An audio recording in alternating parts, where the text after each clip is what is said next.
welcome to one more episode of ESL with Mode Americanoid. In today's tips, we're going to be presenting to teachers that especially have to work with one-on-one classes what we can do to have our classes in a dynamic way. First of all, make sure that you're going to be on time. So plan yourself to be at the office, at the student's home, at least 10-15 minutes before time. So if there is any snag in the traffic or any problem with your transportation, you're still going to have a margin to be there in time. Secondly, always take some blank paper with you, blank paper, and some illustrations. It can be just a magazine. If you don't have a book, a textbook that you're going to be using with your student, the magazine with just some images is going to present points of conversation, talk starters, and you can use them really, for example, for a lower level, just describe the clothes. For a higher advanced, they can talk about, for example, a student that is older, he could say, what would he think if his son came home with a hair like this? Or something like that, or any other ideas. And that is, you can use different resources just from a magazine to start conversations, to get grammar points, and also always you as a teacher have a notebook.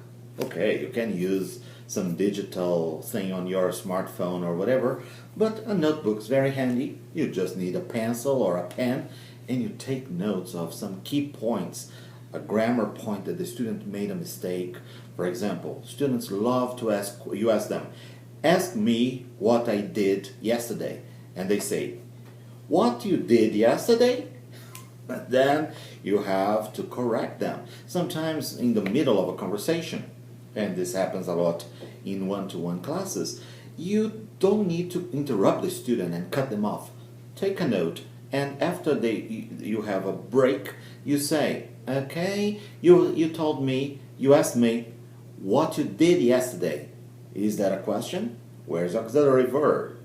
And then you correct, what did you? What is the verb in the infinitive?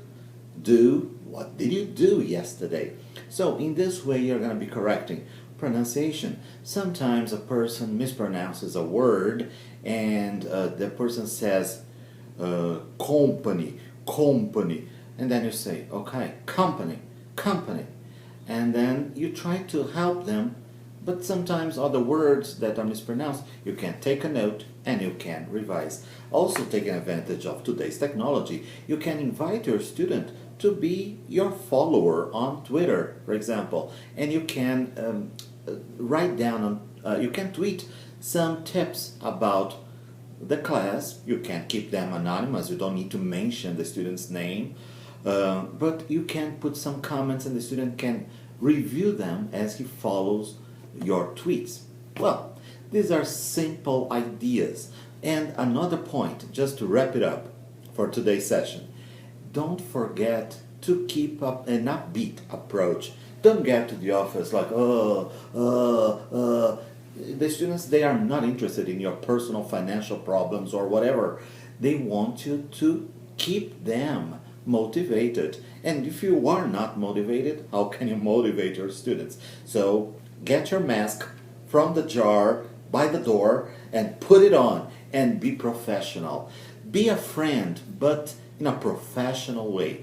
First, you are their teacher. Then you can become their friend or not, depending. Some students can be boring, but it doesn't matter because you are going to be developing their motivation and you are going to be motivated as well. See you around. Bye.